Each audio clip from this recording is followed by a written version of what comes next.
Go live. Oh, growing pop. That felt great. That felt great. Let's see here.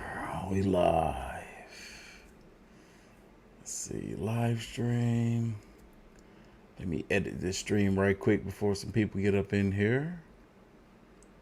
Subscribers only. Gotta be subscribed for at least a month to comment during the live stream. We don't need no bots. We don't need no trolls. Just real supporters. There we go. Oh shit! What's this bump? Got a bump right there. Wait, where'd it go? Oh well, disappeared. Yo, there has been people requesting for me to do a Mrballen live reaction. Y'all know I haven't done one in a while. We talking months. Freebird says, "Hey brother, new house looks awesome." Thank you, brother. Thank you. I appreciate that so much. Y'all, that was quick. We already got 142. It's like all 142 of y'all jumped in here at the exact same time. Shout out to y'all. I didn't even announce anywhere that we were going to live. I just clicked the button. Just click the button. Go live. Mrballen time. Thank y'all for being here today. This is a special, very special occasion. This will be my very last Mrballen live stream in this apartment. Tomorrow will be my official very last live stream in this apartment. 4 years that I lived in this apartment. It's been great to me. I enjoyed it. Not so much the 4 flights of stairs that I've gone up 11 times a day, but other than that, I have enjoyed my apartment. This is my very first apartment by myself when I moved out of the apartment that I stayed with Travis, and now I'm moving into my very first home. Super excited. I actually did a home tour video and posted that this morning. I filmed it yesterday, posted it, woke up bright and early this morning to finish editing and posted it for you guys to check out. It's currently live for your viewing pleasure over on AOK Unplugged. I'm actually about to link it in the chat right now. So when you see a comment from me, that is the link to the video. Y'all can go over there, check it out after the live stream, and be on the lookout because I will be posting more vlogs this year on the vlog channel, the AOK Unplugged.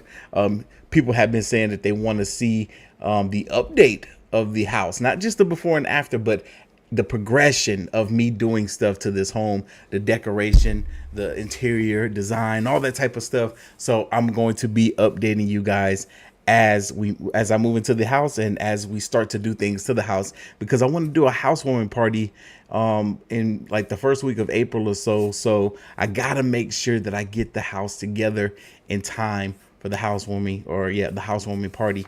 So yeah, y'all are gonna see. Y'all gonna see me transform every room of that house, and I want to make it look nice. The house looks nice. I want to make it look nice. I want it to look how it looks like it's supposed to look. You know what I mean? So be on the lookout for that. I'm super excited. Cannot wait. Like I said, the house tour video is live right now. I just linked it in the chat. You can scroll up a little bit to see it. I'm about to pin it to the top of the page. We are here for the very first or very last Mrballen live stream reaction on this channel in this apartment. And then tomorrow will be my very last live stream in this apartment. I'll be officially moving all the way out and into the new house this weekend. Y'all, I haven't done a Mrballen reaction in a minute. Usually I start where I leave off, but this time we're going to react to the 2 most recent videos that he has on his channel. So that means when I go back to do some more reactions, I have to go back and go back to wherever I left off, whichever videos I missed. Sorry, y'all. I just got back in the house. I've been on the road for a couple of hours. I am tired. Oh, all right. This video is titled perhaps the 2 most dense killers of all time. Oh man, I thought the vegan killers was the vegan cult were dense killers. Let's see what happens here. Y'all boys, girls ready? I'm ready. What up, AOK Mafia? It's your boy Artofkickz, and just like that, we back with another one. Y'all thought I was gonna forget. Psych! Let's go. Today's video is about a young man who develops a mysterious sickness, which doctors eventually realize is this disease that is so rare that in the last 100 years, it's only ever been documented 3 times. However, how he got this illness is far more horrifying than any of his symptoms. But before we get into that story, if you're a fan of the strange, dark, and mysterious delivered in story format, then you've come to the right place because that's all we do and we upload once a week. So if that's of interest to you, please ask the like button to walk your pet for you while you're on vacation. But don't tell them that your pet is actually an angry saltwater crocodile. Also, please subscribe to our channel and turn on all notifications so you don't miss any of our weekly uploads. Okay, let's get into today's story.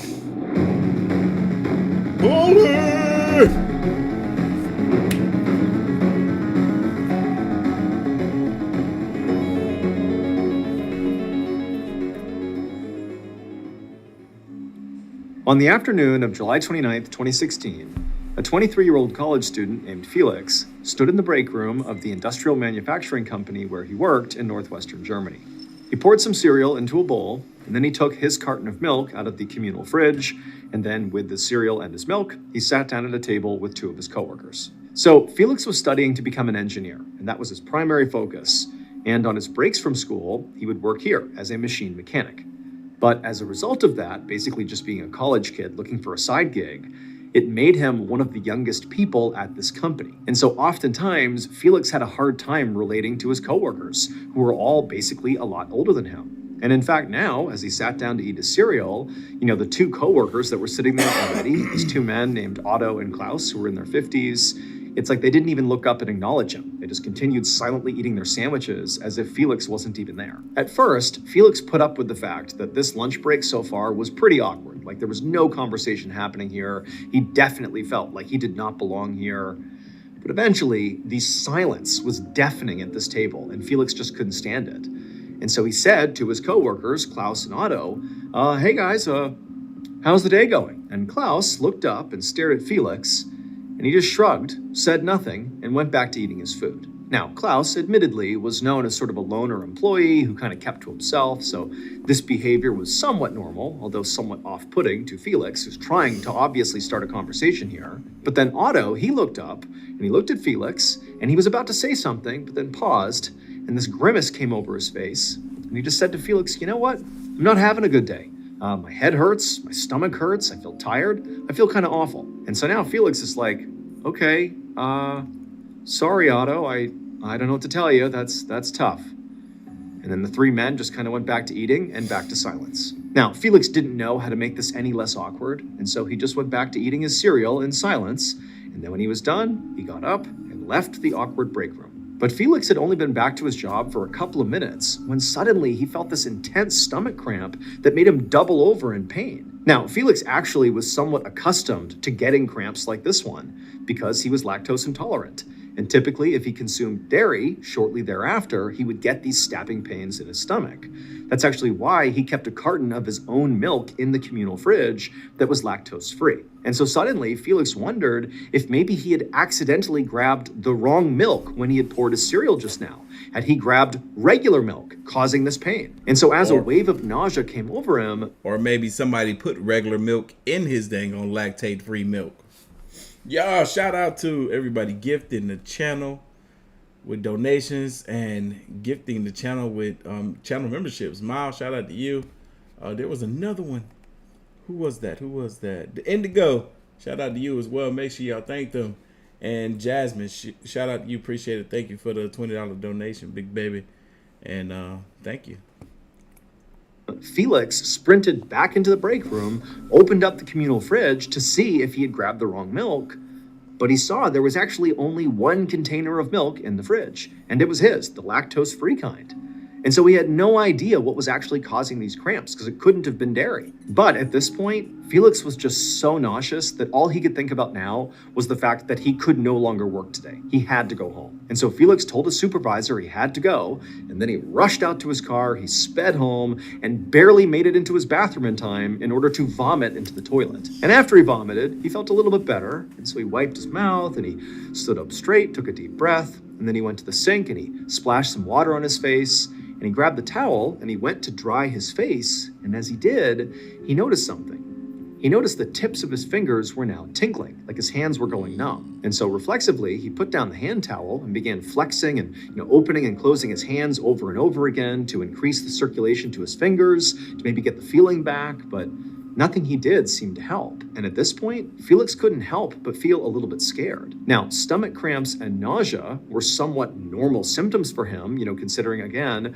he was lactose intolerant. Those were normal symptoms of illness. But losing circulation in your hands was not something he was used to. This was something else. And so even though Felix was an adult, he was 23 years old, his first thought was, I gotta call my mom. And so that's what he did. 2 weeks later, Felix was still sick. On his mother's advice, he had gone to see his doctor, and his doctor had told him that he was very likely just overworked, and he prescribed Felix some vitamins and rest.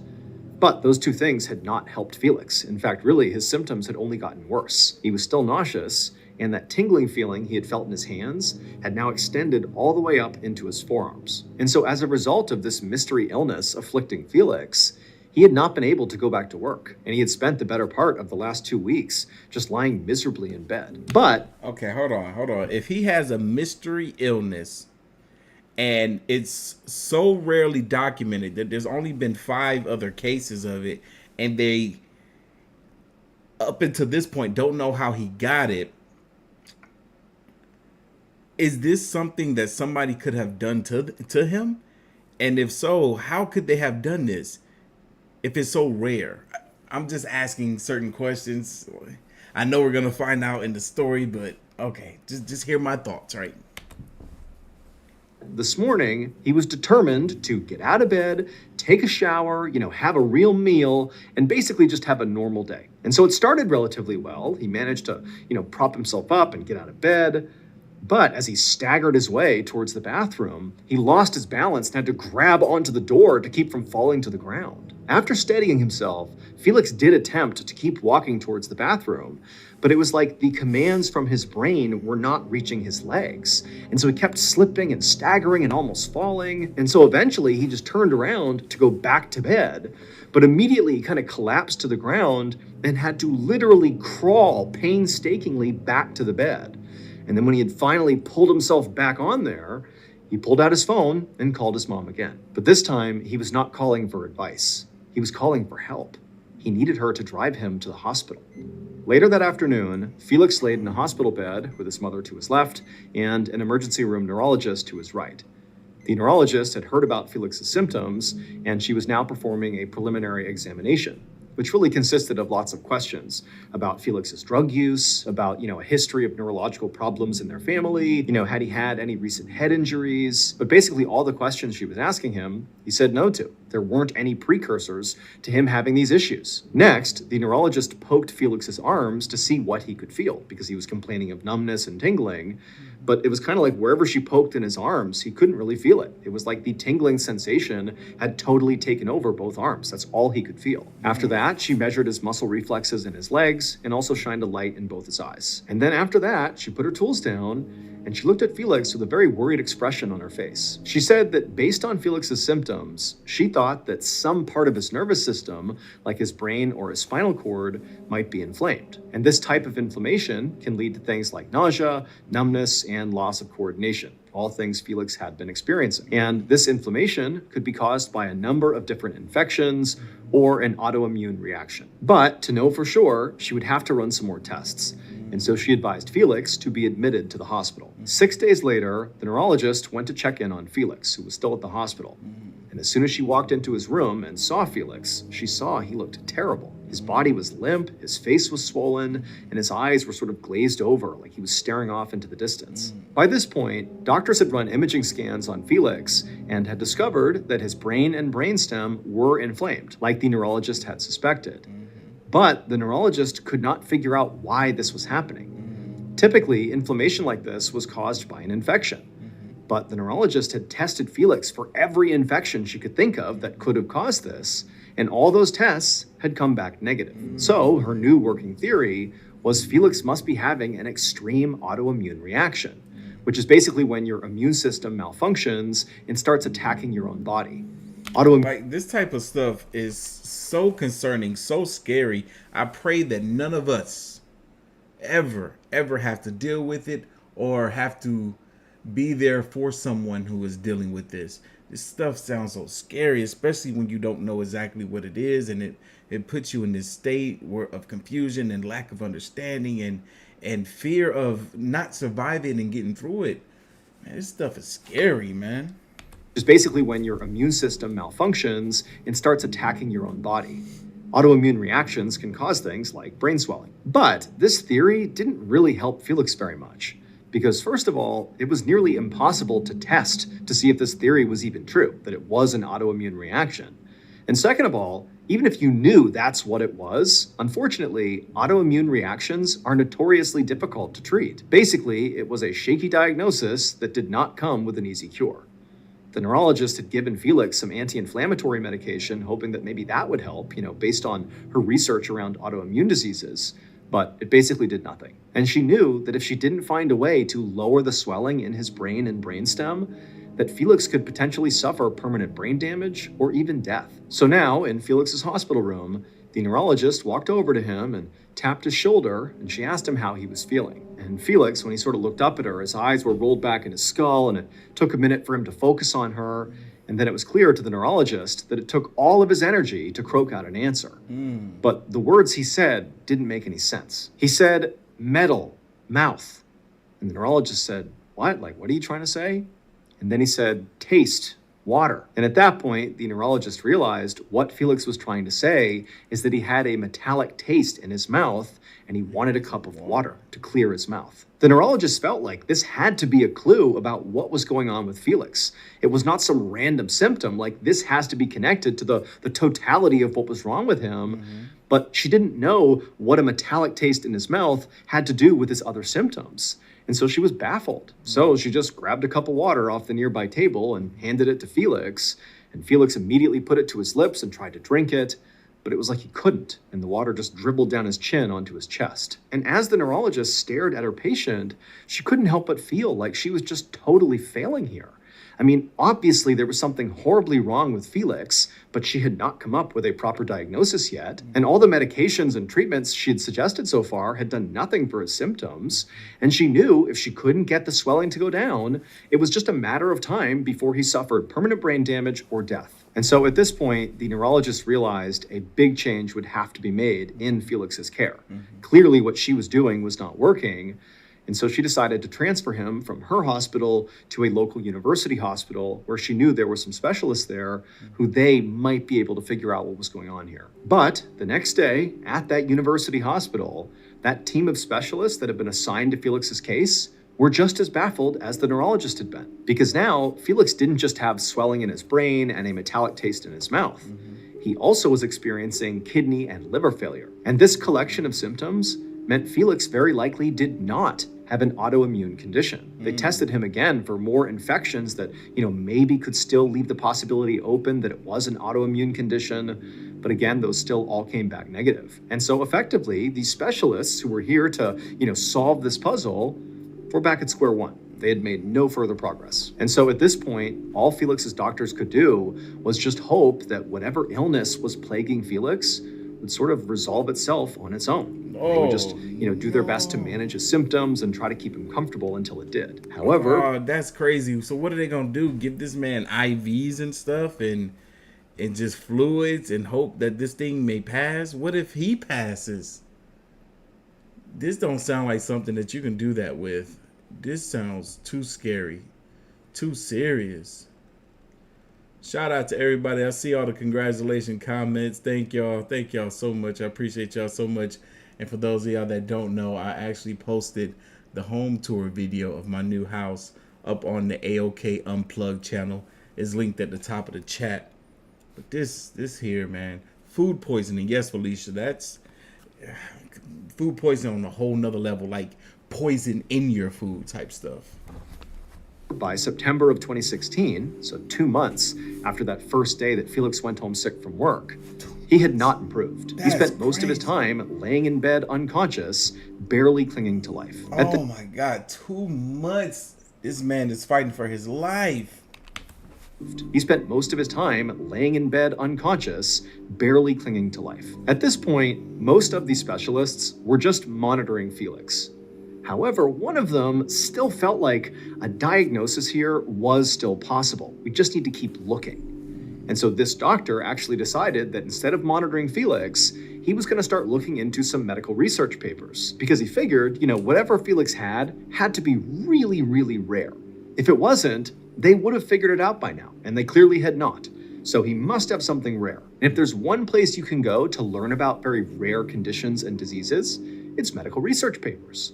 And so he began combing through all these papers, and sure enough, he would actually find a case about another patient who had the exact same symptoms as Felix. Okay. And they even appeared in the exact same order. Okay. First, the stomach cramps and nausea, followed by the tingling in the arms, then the loss of coordination in the legs, then the swelling of the brain, followed by the metallic taste in the mouth, and then ultimately kidney and liver failure. And just like Felix, this patient's diagnosis in this medical journal was not an infection, nor was it an autoimmune disease.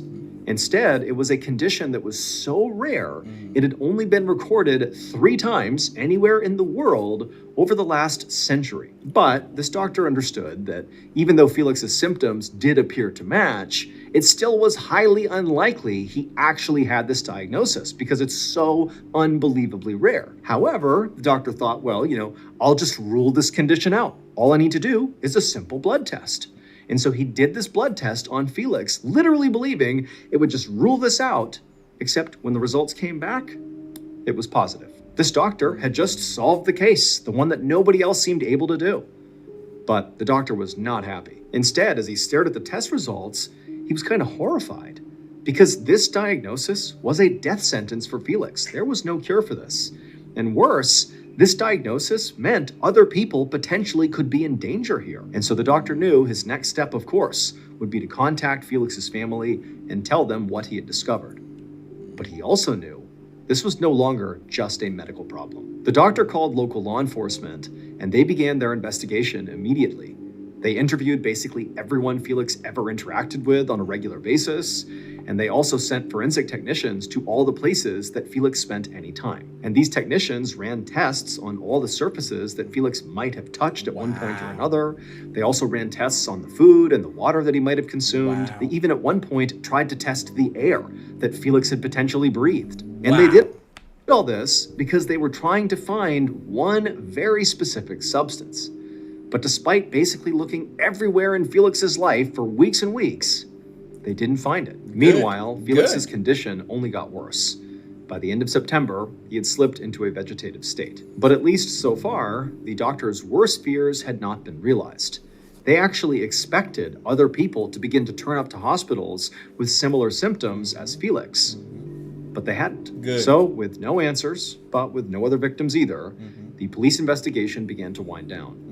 Felix remained in a vegetative state for months and then years, and officials still just had no idea how this actually happened to him. They just kind of concluded that, well, this was a horrible tragedy that very likely will never actually be explained. But at least hopefully it will never happen to anyone else. But then, 2 years after Felix fell into his coma, some very strange things began to happen at his old manufacturing job. So at this manufacturing company where Felix used to work, it actually was pretty commonplace for employees there to get sick fairly regularly, like more than normal. However, their illnesses were sort of basic. Things like headaches and stomach aches and feeling sort of tired.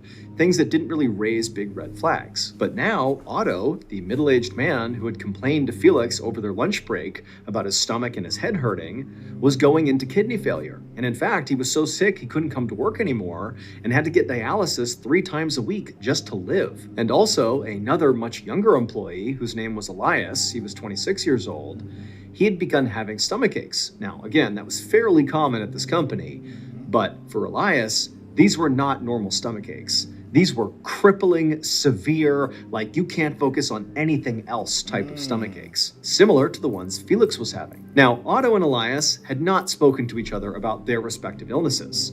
This was a place where people just kind of got sick periodically and kept it to themselves. It was just not really that big of a deal.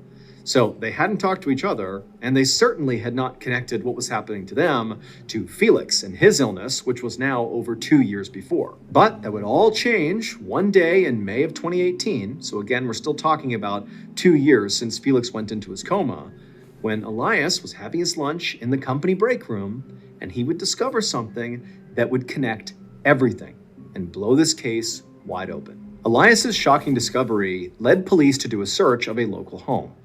And at first, this home seemed totally ordinary until they went down into the basement. Because down there, it looked like a mad scientist's laboratory.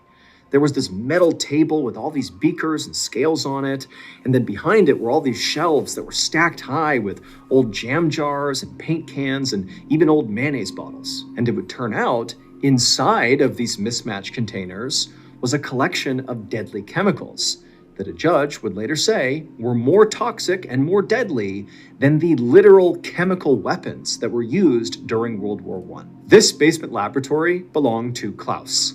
He was one of the 2 employees that Felix sat with during that very awkward lunch break.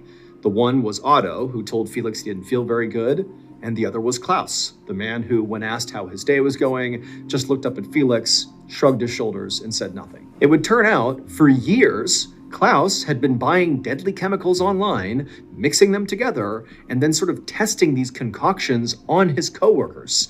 He would just poison their lunches and see what happened.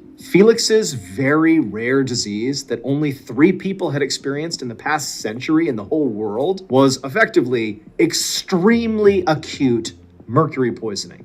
Basically, an ungodly high level of mercury poisoning. Because Klaus was literally just putting mercury into Felix's cereal, and he was just eating it up. In addition to poisoning Felix's cereal, Klaus also put lead literally right on top of Elias's sandwiches, and then he also put a combination of lead and cadmium into Otto's food. Klaus was only caught because Elias made that big discovery.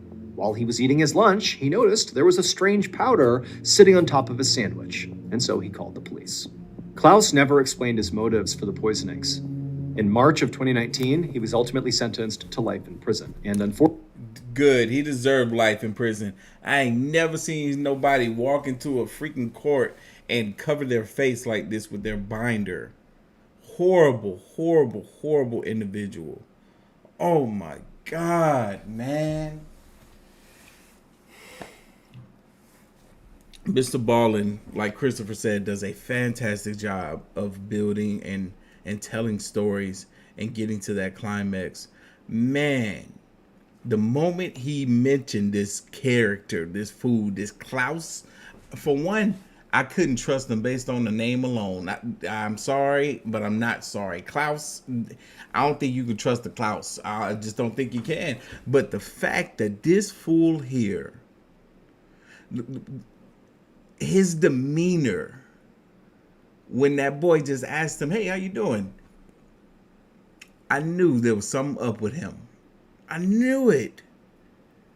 Evil over here poisoning, mercury, lead poisoning his co-workers just to see what would happen. Ultimately, for him to see that he's making so many people sick to the point of losing their lives. Oh my God, evil. Evil. Ooh. And this is part of the reason why I never ever left food in the cafeteria fridge at any job I ever worked. I was like, I don't trust these people. Don't trust them. I got my food eaten once and I was like, never again. Fortunately, 10 months after that, Felix, who had been in a vegetative state for 3 years to that point, passed away. As for Elias and Otto, they still suffer from long-term effects of chemical poisoning. They still suffer from long-term effects, which they probably will for the rest of their lives, of chemical poisoning. That man was in a vegetative state for 3 years. I'm surprised they let him be in that state for that long. Usually doctors would be like, hey, to save on medical bills, the likelihood of your loved one coming back from this vegetative state is slim to none. Do you want to go ahead and free them? And they'll ask that to the loved ones. Free them. I've been there. I've been there myself. Free them from the pain and suffering and let them go ahead and pass along to the next stage of their soul's being, right? It's crazy, man.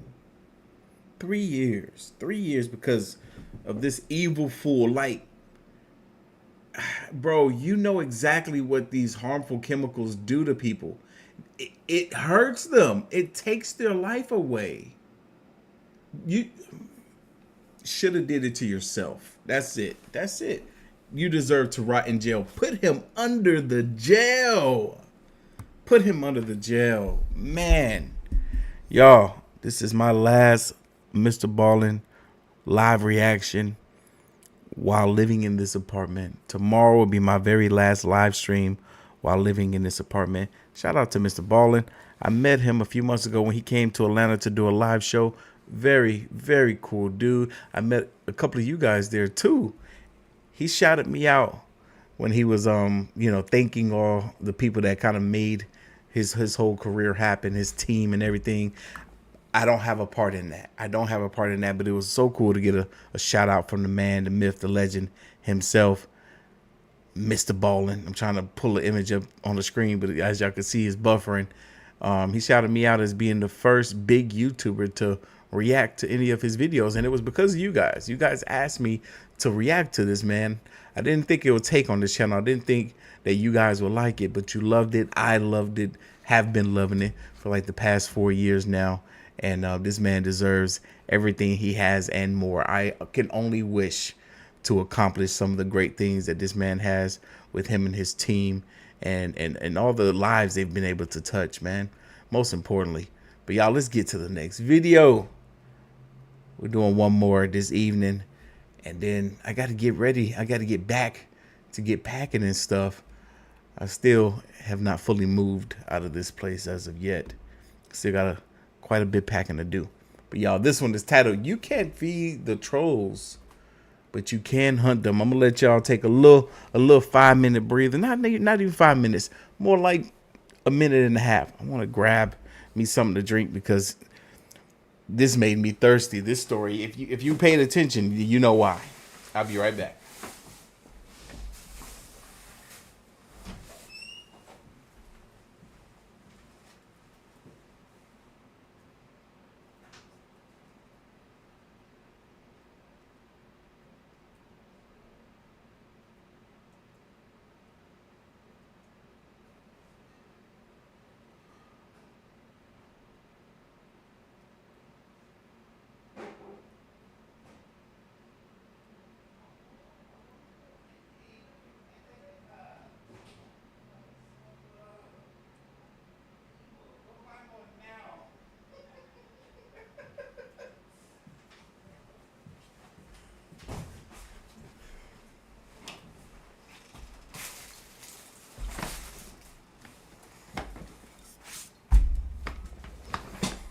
All right, we back. Let's go. Group of internet gamers played together for years. But one day, in their online world, the line between reality and fantasy suddenly blurred, and nobody could tell what was real and what was fake, until it was too late. But before we get into that story, if you're a fan of the strange, dark, and mysterious delivered in story format, then you've come to the right place, because that's all we do, and we upload once a week. So if that's of interest to you, please adjust the like button's power seats in their car to a very uncomfortable position, and then rip out the fuse. Also, please subscribe to our channel and turn on all notifications so you don't miss any of our weekly uploads. Okay, let's get into today. Hey, y'all, real quick. Hey, Flint303, we're calling you out. He says, I wish I was lazy enough to sit around making YouTube videos and ask for handouts and donations. You can be. And as a matter of fact, you are. You are lazy enough. You just ain't inspired enough to do it. But we don't do that over here. We do not do that over here at all. So, yeah, go sit down somewhere. Today's story.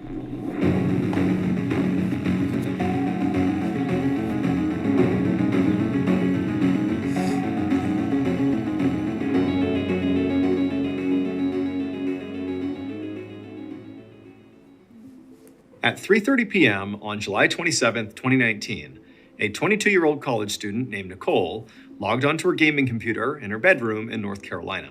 Nicole had spent the morning and the early part of the afternoon studying, but now she could finally kick back and relax and play her favorite video game, an online multiplayer combat game called Perfect World, where people battled each other as characters inspired by Chinese mythology. Perfect World was a pretty niche game, so not a whole lot of people played it or even knew about it, but Nicole loved it, and she played it basically every day for the past few years, was totally hooked on it, and in playing it, she had met about a dozen other people from all over the world who also were obsessed with this game. And together, they had formed a virtual community, and they used a messaging app called Discord to communicate with each other outside of the game. So, on this particular day, after Nicole loaded up Perfect World, she also opened up her Discord chat, and she saw already that several of her friends were online, and they were all talking on the general chat inside of their server. And so Nicole began perusing the messages, and she saw the general theme of the messages being passed was about one of the other users on their server, somebody who went by the username Menhaz. So as far as everyone knew on this Discord server, Menhaz, they didn't know his real name, was a college student, and he was basically known to be a huge troll, which meant he said and did really offensive things, in particular on this Discord server, just to get people's reactions. Because of his trolling behavior, he had actually been previously kicked out of the server and also kicked out of the game Perfect World, like the game they're all connected on this Discord server through. He had been booted from both of those platforms in the past, but in previous occasions when that happened, Menhaz would plead his case and say he's not going to do it anymore, he's going to behave, and eventually the moderators would just let him back in. And so currently, Menhaz was back on the Discord server, and he was back to his trolling ways. But as Nicole scanned through the general chat and went back and actually saw what Menhaz had been saying that day, that basically had stirred up everybody else on the server to say, look, he's back to his trolling ways, when she went back and actually saw what Menhaz was saying, Nicole couldn't help but feel like today's trolling just felt different. Menhaz was talking about this apparently brilliant 4-step plan he had that was going to completely revolutionize his life and basically set him up for big success in his life going forward. However, this plan he was talking about, this 4-step plan, was not only totally outrageous, but just seemed impossible. Like what he was saying he was going to do just didn't seem possible even by Menhaz's standards. Like within his trolling standards, this was a bridge too far. Like this isn't even trolling, this is just weird what you're proposing. And so basically the chatter on the Discord server this day that Nicole was seeing was how nobody believed this 4-step plan was a real thing. Like this is... Hey, Brandy, I think I know what you mean. The timing is too perfect. The timing is too perfect. Misty, shout out to you. She joins every live stream, never misses a live stream. I don't know how she does it, and donates in every live stream. Shout out to you. Thank you, baby. It's just classic Menhaz trolling. And Nicole too, she also did not believe this plan was serious. She did not think for a second Menhaz was going to do this. And so she just kind of rolled her eyes, ignored Menhaz, minimized the Discord server, and just enjoyed playing the game, Perfect World. And after a while, after, a couple of battles that she won and a couple of battles that she lost in this game, she paused for a second and noticed there was a whole bunch of new notifications on their Discord server. And so because Nicole was already taking a break from the game, she opened up the Discord server to see what was going on. And right away she saw the main topic of discussion was once again Menhaz and his 4-step plan, but specifically Menhaz had just sent a picture through the Discord server that apparently represented completing step 1 of this 4-step plan. He basically said, look, I did it. I've done 1. I'm on to step 2 now. And everybody's looking at this. Oh my God, the way Mr. Ballen tells stories. What did this man do? What is Minhas up to? This evil little troll. Picture thinking, wait a minute. He's actually doing this? This can't be real. And Nicole, when she looked at this picture, she too thought, like, no way, this is not possible. He did not do this. And in fact, her first thought was, okay, maybe this image was, created by AI or something, or, maybe he pulled this image off a website somewhere and is pretending it's authentic, but it can't possibly be something he actually took a picture of. Wait, you can upload pictures to Discord? I'm not the biggest fan of Discord. It's a hectic world that I cannot maneuver. I don't know how to use Discord. I tried. I had to get rid of it. He couldn't have done this. And so pretty quickly, Nicole, despite seeing this image, she agreed with the consensus that Minhas is still just trolling us. This picture is not proof that he's really doing this 4-step plan. And so Nicole went back to playing Perfect World, and about an hour later, she noticed there were all sorts of new notifications on her Discord server. And so once again, she stopped her game, she opened up the Discord server, and once again, the entire chat was dominated about Minhas, because Minhas had sent a second picture, apparently representing him completing the second step of his big 4-step plan. And once again, everyone's saying, there's no way, he's trolling us, this can't be real. And Nicole, she looked at the image itself, and she too thought this has got to be trolling. But now, she wasn't just filled with pure disbelief. She wasn't able to just completely discard what was happening here, because part of her was thinking, like, how is Minhas getting these hyper-specific images that really are tethered to this exact plan he's laid out? Like, how does he have these images? Where are they coming from? Now, this was back in 2019, and certainly AI technology existed, but not the way it does now, where, the average user can literally, in seconds, create hyper-specific images using AI.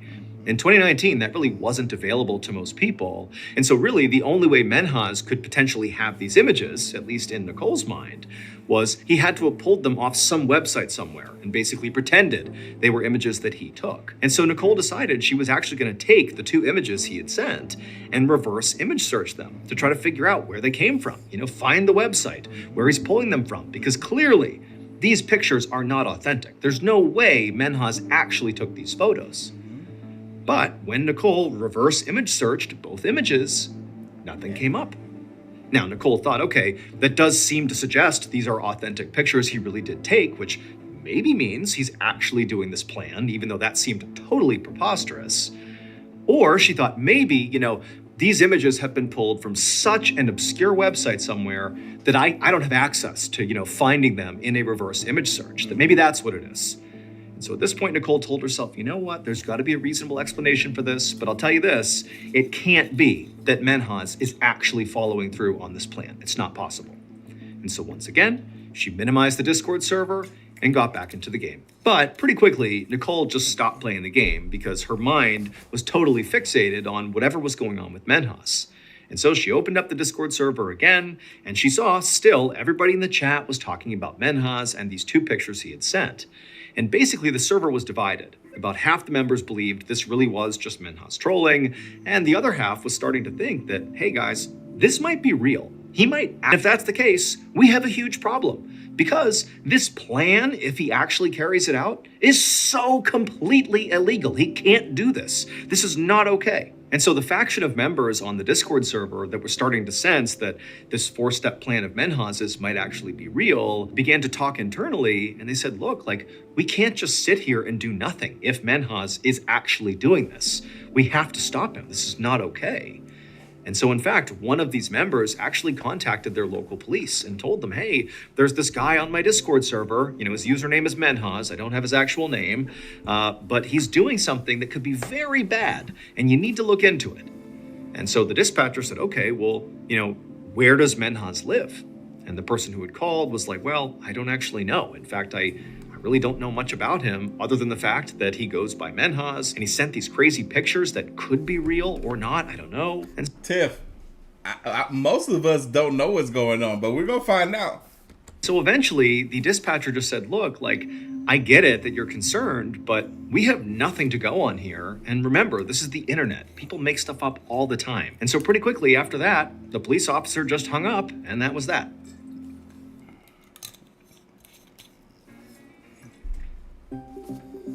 So at this point, Nicole and the other members of the Discord server who were starting to suspect that what Menhaz was doing could be real, at this point, they felt really alone. I mean, the local police was not taking this seriously, which did make sense. I mean, they had nothing to go on. But as a result, it was like nobody was doing anything about what Menhaz was claiming. And Nicole and the other members who, again, were beginning to sense this could be real, they felt terrible about just sitting here doing nothing. And so Nicole and a few other members of the Discord server decided to team up digitally and actually investigate Menhaz themselves, try to figure out like who this guy is and really what's he up to. And so Nicole and this new investigative group started by combing through all the chat logs in their Discord server to see if Menhaz at any point had either intentionally or unintentionally dropped hints about his real name and his location. And eventually they came across a message where Menhaz actually said his real first name was Menhaz. That wasn't just his username, that was his real name. And that was great because Menhaz was a pretty unique name. And so Nicole and the group thought, okay, well, if we find where in the world that name is somewhat common, maybe that will give us a rough idea of where to look for Menhaz in the world. They also knew that Menhaz was a college student, or at least he claimed to be. Now, he never actually said where he went to college. This man looks a little off. But he would often, in the Discord server, tell people when he was going to be on the server and when he was going to be off the server, like for classes and for studying and that kind of thing. He would say, okay, hey, I'll be on at 6 p.m. tonight, or I'll be off at 9, I'll be back on at 8. He would give these specific... All right, YouTube proceeds to maintain smooth streams, such as viewers, da-da-da-da. All right, y'all, I see some of y'all say that there's some buffering issues. There was a little buffering on my end, but the buffering that happened on my end, it literally lasted but 2 or 3 seconds, and that it was the ad. You know, I got YouTube Premium, so it was trying to skip the ad. But that's what I experienced. I don't know if y'all are experiencing some buffering beyond that. The weather is kind of bad in my area right now, so that could be contributing to it. So let me know what you guys are seeing and experiencing. I am getting some error messages coming up from YouTube here. I don't know what it needs me to do. Not enough video to maintain smooth streaming as such. Viewers will experience buffering.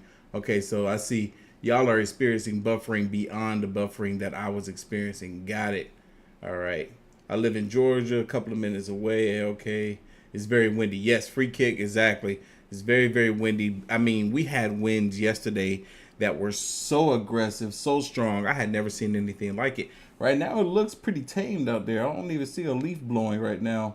So I'm not entirely sure what it is that's causing it. It looks like dead still out there. So it's weird. I'm not entirely sure. It might be okay now. I stopped buffering. Mine stopped. It's because of the severe weather. All right, people say it's working now. All right, let's get back to the video. I'm going to rewind a bit.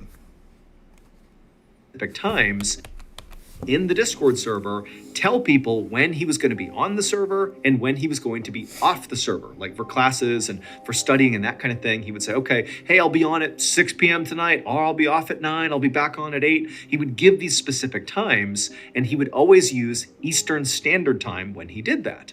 And so a natural assumption that Nicole and her group made was, okay, very likely Menhaz lives in the Eastern time zone. And that time zone included the entire East Coast of the United States, Eastern and Central Canada, and also some countries in South and Central America. But while that was helpful, it still created too broad of an area in the world for this group to realistically look for Menhaz. It was nearly impossible to actually figure out where he was. But they now had a sense of where he could be, and they thought, okay, well, why don't we ask somebody else in the Discord server if they can try to track Menhaz's IP address? An IP address can be used to find the approximate geographical location of a computer. And sure enough, someone in the server said they could do that, and within a few minutes, they had tracked Menhaz's computer to Toronto, Canada. However, right at the same time they were figuring this out, Menhaz sent a third picture across the Discord server, a picture that showcased him completing step 3 of this 4-step plan, allegedly. And for Nicole and many other members of this Discord server, this third picture really represented a big shift, because now it was getting terrifying. Because look, it seems pretty likely at this point that Menhaz is actually doing this. This is real. How could he possibly have these hyper-specific photos that are perfectly synced with this four-step plan he had come up with? This feels real. And so Nicole, she actually asked the person who had traced his IP address to Toronto. She said, hey, should we call the Toronto police and tell them what's going on here? You know, maybe they can go find him and stop him before he completes this plan. I mean, he's apparently completed 3 steps. There's only 1 step left. We have to stop him here. But the person who had tracked his IP address to Toronto said, look, what are the police going to do? There's 6 million people that live in Toronto. And all we have is that maybe his computer is in Toronto and maybe these pictures are real. And also, by the way, it's pretty easy to mask your IP address. You can use something called a VPN or virtual private network that when you track someone's IP address that has one of those working, it will make it seem like their address is, for example, in Toronto or Chicago or New York or Dallas or anywhere in the world, when in reality, their computer is somewhere totally different. And so the police are not going to launch a manhunt based on an IP address. It's not 100% accurate. And so basically, Nicole realized that even though they saw they are on the precipice, potentially, of Menhaz committing some horrible crime, and they can't do anything about it because they don't really have any information about Menhaz. And so at this point, everybody on the Discord server was basically begging Menhaz to come clean. Tell us these photos are fake. Tell us this plan of yours is really just you trolling. But Menhaz didn't do that. He doubled down and said, oh no, these are all real. And in fact, I'm going to complete step 4 of this plan and complete the whole process in 30 minutes. And after that, all Nicole and the other members of the Discord server could do was just try to convince Menhaz not to do this. Don't follow through with this. Don't complete the plan. You gotta stop. It's not worth it. But Is he about to do like a mass shooting? Menhaz refused and said, I'm doing this no matter what. And sure enough, 30 minutes later, Menhaz would send one final picture, the 4th picture, showcasing that his 4-step plan was now complete. At this point, someone from the Discord server did call the Toronto police. The following day, at about 3:30 p.m., police officers arrived outside of Menhaz's home, which it would turn out was located in a small town just north of Toronto. The IP address had been correct. By this point, it had now been about... No, the IP address was correct. They should have went on ahead and just gave it to the Toronto police. Be like, hey, go to this house. Like, something could go down. Oh, my God. About 24 hours since Menhaz had sent the very first picture of his 4-step plan. Police knocked on the front door, having no idea what to expect here. They had seen the images Menhaz had sent on the Discord server, but at this point, until they went inside, they had no idea if they were dealing with a terrible crime or a terrible joke. When the door opened, Menhaz himself was standing in the doorway. He had a totally neutral, very calm expression on his face. He was very gracious. He welcomed the police inside. And when they stepped inside, they asked him, what's going on here? And all Menhaz said was, you'll see. So the police walked further into the home and eventually made their way upstairs. And when they got up there, they just froze. Because it would turn out, Menhaz was not trolling. Those pictures were not fake. He really had carried out that 4-step plan. It would turn out, for the past 4 years, Menhaz had... Wait, should have quit this game when I was a kid. What happened? Carried out that 4-step plan. It would turn out, for the past 4 years, Menhaz had been living a double life. To his friends and family, he was a college student studying engineering, and he was on a path to great success. When in reality, he dropped out of college in his first year and just pretended to go to school every day, when in reality, he would just go to a local mall and hang out there. And then in the evenings, when school was over and he would come back home, he would just immerse himself in video games, specifically that Perfect World game. That's what he did. He just went to the mall and played video games and lied to his friends and family. But July 27th, 2019, the day Menhaz put his 4-step plan into action, was literally the last day he could maintain this ruse. Because the next day, July 28th, 2019, was the day Menhaz was scheduled to graduate from his college. And so his friends and family were all expecting to be there and to see this amazing ceremony. And so... Tell me this is not another story where a boy is supposed to be in college, and when it's time for him to graduate, he doesn't want to disappoint his family, so he takes their lives instead. Tell me this is another one of those stories. How many of these losers are out there? So to deal with the fact that his real life and his fake life were about to collide, Menhaz came up with his four-step plan. And he literally told the members of the Discord server about his big plan, but nobody believed him because he was always trolling people. It just seemed like, oh, this is made up, another one of Menhaz's lies. But he was not lying. It was all true. Those pictures that he sent across were absolutely authentic. He took those pictures, and they did represent completing each step in the plan. The first picture was of his mother, the second picture was of his grandmother, the third picture was of his sister, and the fourth picture was of his father. And in each picture, those people were dead, because Menhaz had spent the day methodically killing his entire family to prevent them finding out about his lie.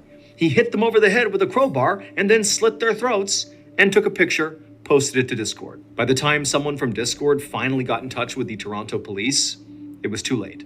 Menhaz had obliterated his entire family. Menhaz ultimately pleaded guilty to 4 counts of murder and was sentenced to life in prison with the possibility of parole after 40 years. Menhaz said when the cops showed up to his house, he said, "You will see." This idiot, instead of disappointing his parents, he would rather do something that would put him in prison for the rest of his life. How stupid. It doesn't get much dumber than this. This man's so goddamn stupid.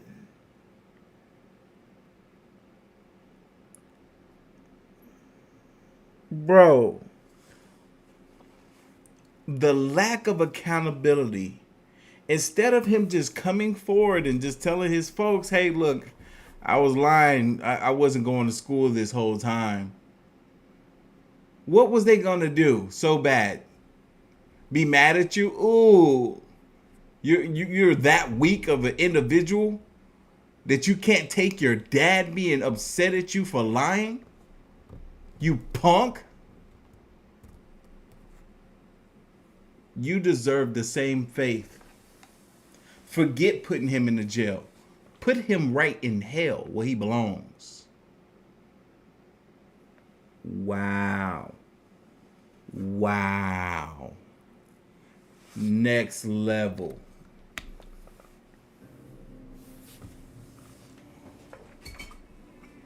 Thank you so much for watching. Let me know. That's crazy. That is crazy. Woo. Y'all, we're going to end this right here. We're going to end this right here. I don't even want to see no more. I don't even want to see no more tonight. Y'all, we had a good run in this apartment. We had a really good run. I enjoyed it. I enjoyed it a lot.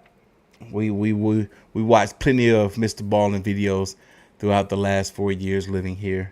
And now it's time to move on to bigger and better places and continuing to do exactly what we do and more. Make sure y'all stay tuned to the vlog channel. Got so many more vlogs coming this year. Y'all want to see me fix up this house? Y'all want to see the home tour? Go check it out right now. It's available on AOK Unplugged, linked at the top of the channel here. Go to my homepage on the main channel right here on YouTube, and you'll be able to see that channel as well. But anyway, I'm about to get out of here. I need to go watch something funny or something to lift my spirits up, because this was depressing. This was sad, and I highly suggest y'all do the same thing. Who is it? There's a comedian, Andrew Schultz, got a new stand-up on Netflix. I think I'm gonna go watch that. Y'all be safe. Have a good night. And I'm going to see y'all in tomorrow's live stream, which will be the very last live stream living in this apartment. Till then, good night.